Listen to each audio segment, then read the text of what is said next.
Send help. It's Brimstone. Yeah, right, Brimstone. I said I wouldn't do it. No more foreheads. I have enough foreheads. I literally just made a video talking about my addiction to buying cheap knockoff fursuit heads.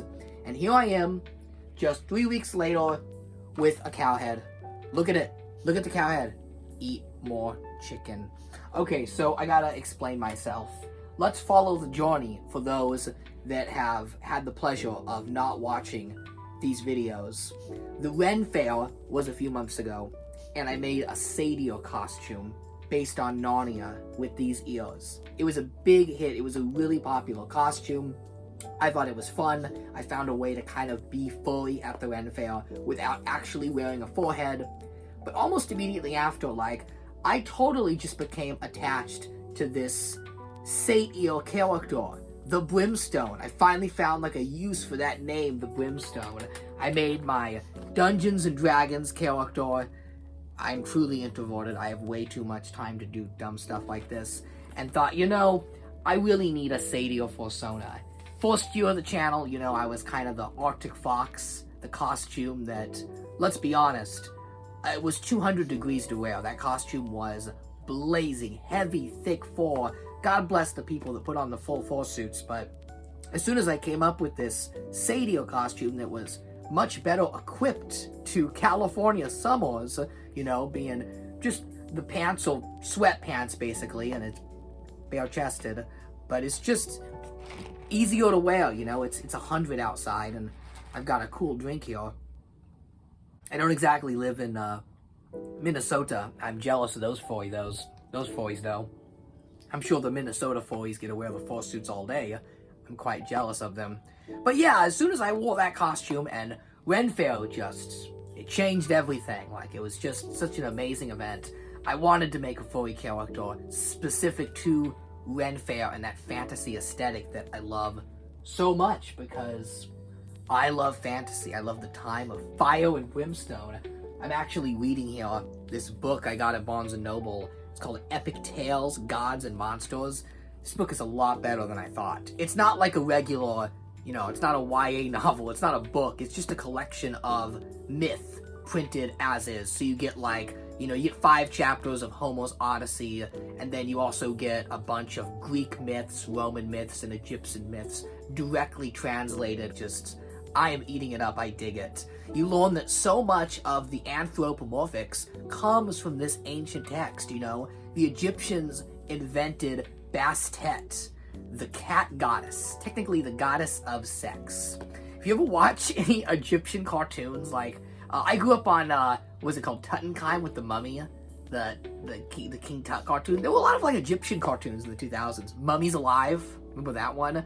They always had Bastet as a cat who's just the goddess of love. But the actual real text, the original goddess, is the goddess of sex, and she is an anthro. The first true ancient anthro, a beautiful cat woman. And they just had so many cool anthro characters. So I thought, well, I love mythos, I love the Ren Fair, and I love that Sadio character. And then you've got the final piece of the puzzle, Shrek. I love Shrek. I love me some Shrek. And I thought, I need a big Shrek furry. I need a beast character. So I made a video where I bought this Halloween mask of the beasts from Disney. And I kind of put my Sadio horns, ears, eyes, and I thought it was a fun, beast-like character. Ooh, oh my goodness, the messages I got over this. I know it's none of you people watching. For some reason, this video got, traction among the normies. Oh, the normies descended upon me and were like, that's not a real fursuit. You gotta buy a real furry fursuit. This is just a Halloween mask you customized. I don't know, I thought it was fun. The video was called the Rise of the Brimstone Beast. I put beast in there. It's clearly just the beasts. But I suppose, I thought I should look into getting a real Minotaur fursuit. How can I do it for cheap?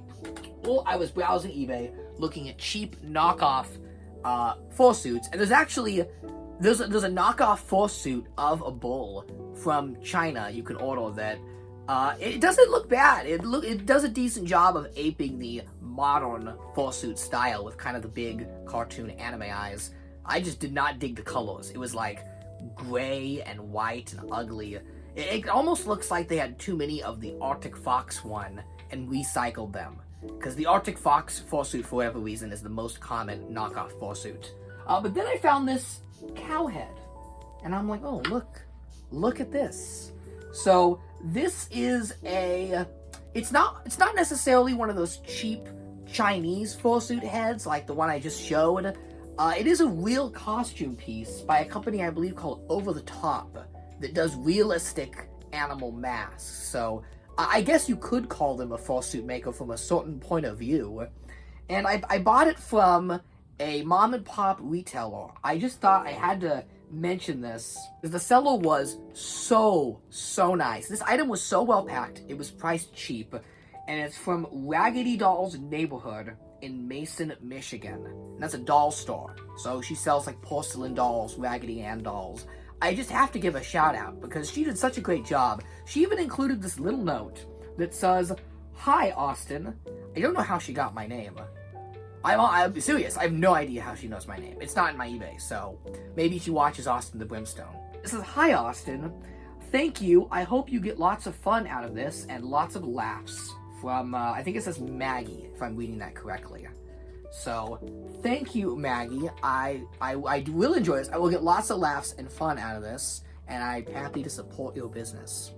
But, you know, if you've seen the video, you know the name of the game with these bootleg fursuit heads. I like to cut the creepy nightmare eyes out of this thing and put in some genuine fursuit eyes. So watch the other video if you haven't already, but this is the best kept secret in fursuiting if you don't want to spend $1,000 on some suit. All you do is buy a Halloween mask like the Beast or the cow in this case, and you literally just take scissors and you cut out those creepy eyes and you tape fursuit eyes right in there, and it looks pretty decent.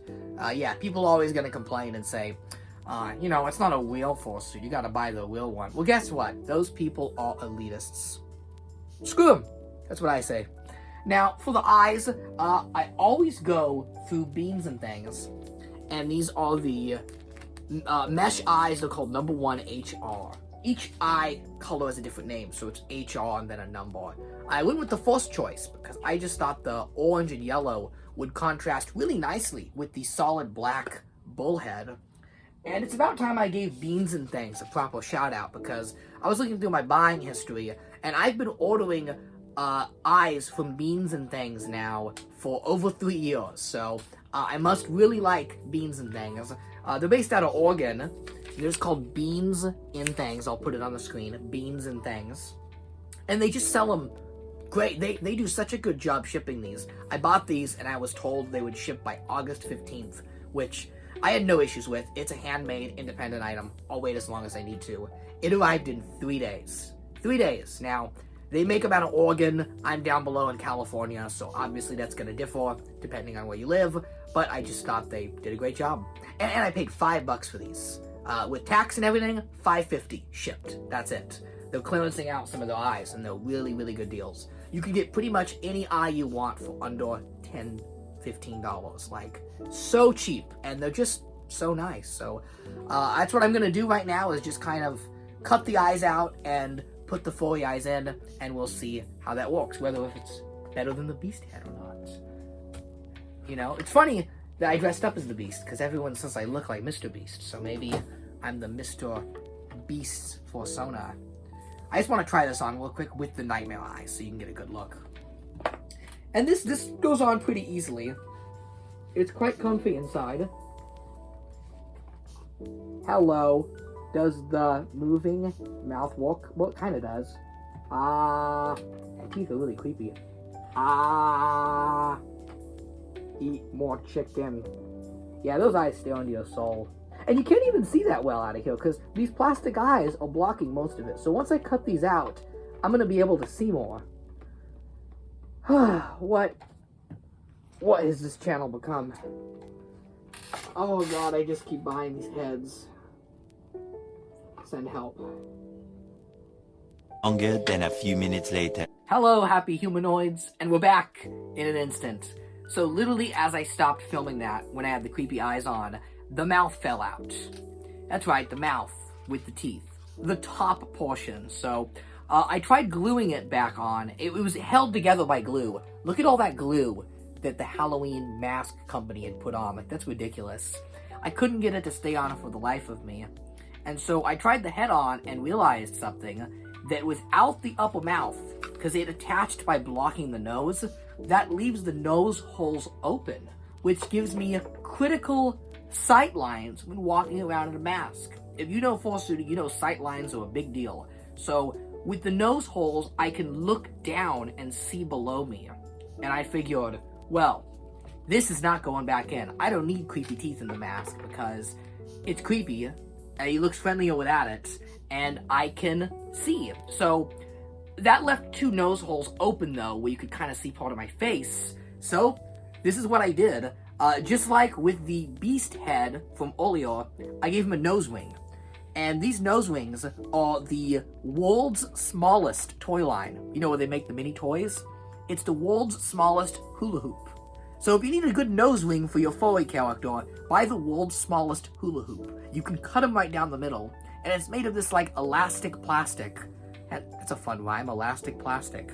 Where it stretches, so it can stretch to fit the nose, and it's tight, it's not coming out there. So, that's the nose. Bottom teeth still in there, top teeth no, but it gives me those critical sight lines. And of course, the moment you've all been waiting for, the money shot, is the eyes. So, here are the fursuit eyes in the head.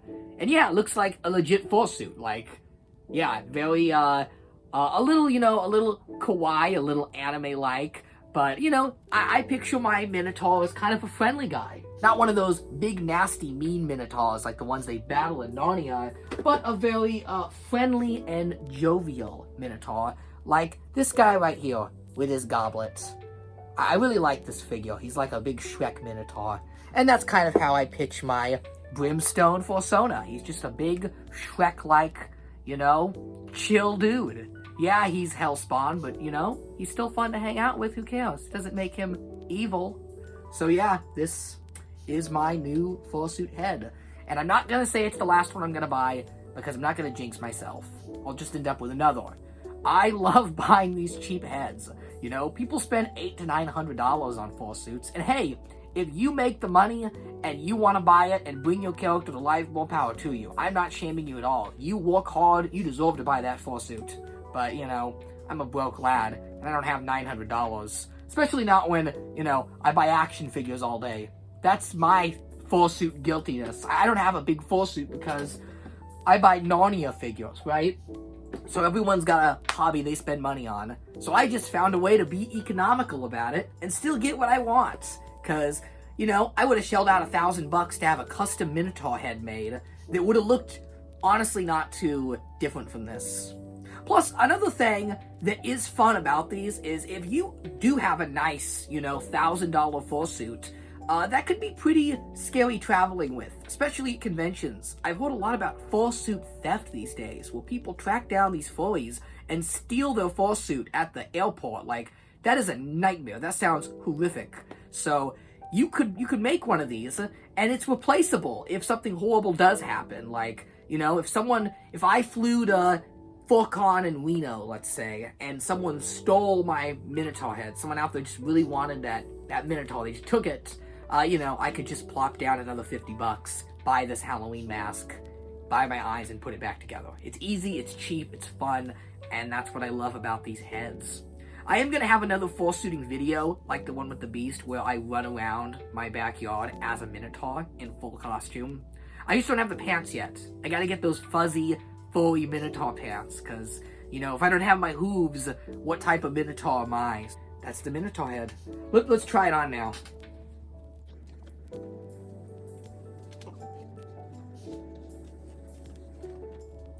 Hey, how are you? I collect furry things. It's not super obvious, but look, the mouth does open if I really wanted to. Look, it's a creepy mouth. You like the creepy mouth? Oh man. Don't ever talk to me or my son ever again.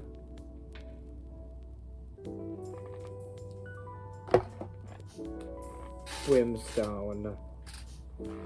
I'm escaping now. Goodbye. My planet needs me. I have things to do. I must go now. Bye-bye.